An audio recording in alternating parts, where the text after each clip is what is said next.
Good morning and welcome to the vlog.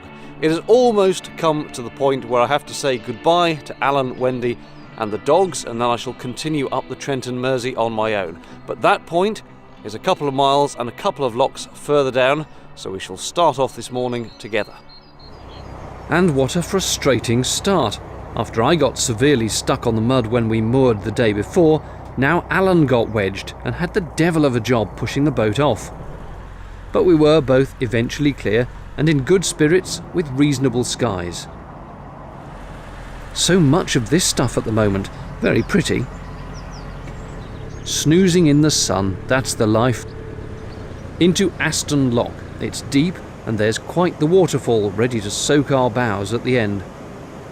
The bottom gates here have a habit of opening themselves when the lock's empty, hence these metal poles to brace them shut until you've got some water in. The poles hang on these brackets when you move the gates. More of the rapeseed crop to be seen at the top. What a view! Coming up on the right here is a rather fabulous house on the water's edge. Isn't that super? I keep a note of so many lovely places I'd like to own. You know, I'm going to need a bigger lottery. A rather unusual field of hairy shrub monsters awaiting to pounce on unsuspecting boaters. Less scary are the sheep baaing in the distance. Another lock, and if you thought the last ones have had deep and dangerous sills, look at that. Imagine coming down and getting the rudder caught on that. Disaster. No kidding. It's bad enough from the back, but imagine how the boat feels having to nudge up to that. Phew. Through, and now it's my turn to stop for a water top-up. The tap's just where that other boat is on the left, but he's just finishing, so we'll swap places. That done, and it's time for me to woof goodbye to Max and Monty. And to Wendy. Quick, tweet it, Wendy. And Alan too.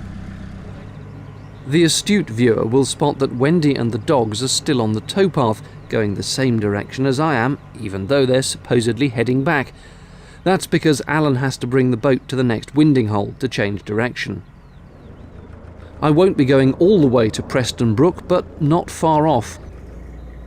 A little bit slim here with the vegetation from the offside, so a gentle tick over to let this oncoming narrowboat have the space first. Just imagine how tight it would be if a wide beam came along.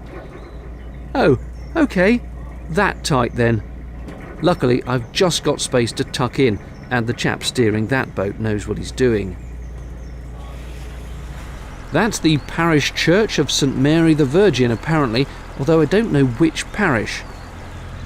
Meanwhile, this bridge seems to be holding by a prayer. A nasty bit of damage there. What's this? Keep right to avoid something you can't properly read about, but it's stony, that's for sure. And here's the winding hole.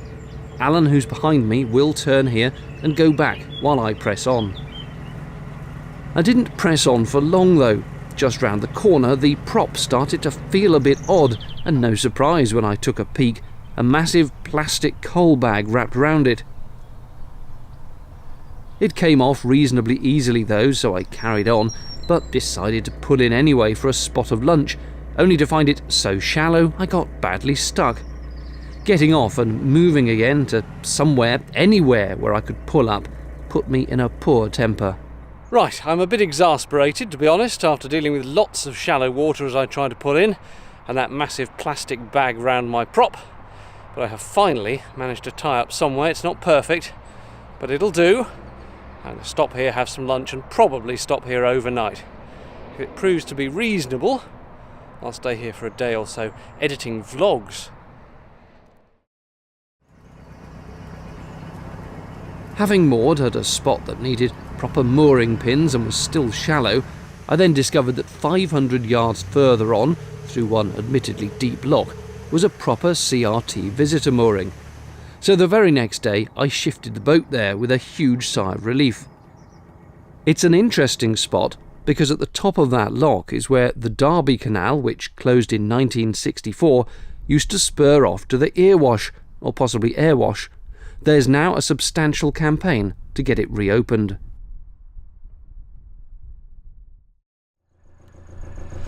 Good morning. I've spent 2 days here at Swarkstone trying frantically to edit the vast amount of video that I shot on the trip up the River Soar. I've made good headway, but the time has come to move on because this is only a 48-hour mooring. Also, I need to get some washing done, I need to empty the toilet cassette, yada yada yada. Stuff to do. So, let's move on. Setting off from the mooring then and past a little Canal and River Trust yard on the left, it's a lovely day and there's some fine scenery. Behind the trees, see how close the railway line is? Many lines follow the route of the canals. What a lovely herd of cows, I thought. And then they started moving en masse towards the canal, and for a moment I thought they were going to stampede the boat, especially this pair. Turns out they just wanted to drink from the canal. With the railway on the left, briefly hear a road to the right, and you suddenly remember how fast and noisy cars are. An anxious moment when I thought I'd spotted Ratcliffe Power Station ahead. It should be behind me, of course. In fact, this is a disused site at Willington.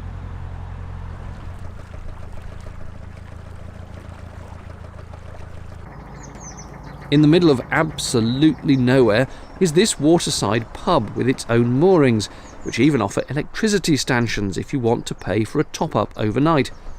Gets good reviews on Google too, though I didn't need to stop. Just after that, a pleasure to pass Narrowboat Adagio, which I know from my days at Yelvertoft Marina, and which was doing the Leicester Ring clockwise. This is all, as I'm sure you'll agree, exceptionally pleasant. Blue skies, green countryside, it's wonderful. What the pictures can't convey is just how bitterly chilly it is. It really is, even with the sun on my back. And I was told on Twitter last night we're getting snow next week. I can believe it.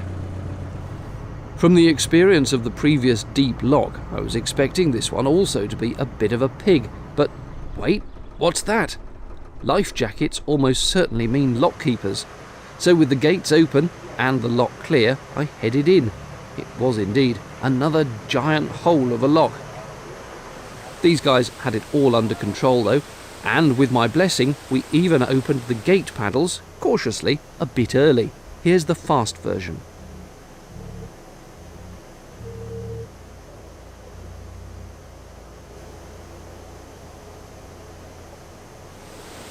Let me tell you, even though I said okay, it's quite alarming to have Niagara Falls open up ahead of your bow. But it was fine, we were careful. There's a cafe at the top here, which looked quite pleasant, but if I paused everywhere there was an eatery beside the canal, I'd be 20 stone in a week. Instead then, I cruised very slowly past the moored boats in Stinson Marina. They have the same tractor and trailer system for haul-outs as at Yelvertoft. Heading towards the village of Willington, and it's clearly a popular bit of towpath for dog walking. You can see why though, it's gorgeous here. On your right, ladies and gentlemen, I present Mersey Marina, quite possibly the largest marina on the network. It's vast, and it's got shops and cafes and a chandlery and I think a caravan park and holiday homes, and by the looks of it they're expanding on that too. That's their big shopping complex. The place is so big it gets its own mini arm for an entrance. Willington's quite nice. These are all decent moorings on the left, and it's an easy walk to the shops for some supplies, or to many pubs if you want a pint. Right, so I am moored in Willington. The plan here is to go to the co-op, pick up some potatoes, some tomatoes, apples, bananas, miscellaneous general stores, and then probably potter on out of here into the countryside to moor up for the night. Oh, and I need to empty my Elsan as well. Oh, it's all glamour on a boat, you know. Having dumped my poo into the Elsan there and bought my supplies, I headed out of town to escape the noisy main road and the railway line. both of which were alongside the canal in the middle of the village. Soon I was tied up in a quiet spot and ready for a little nap. That's it for this one. Cheerio.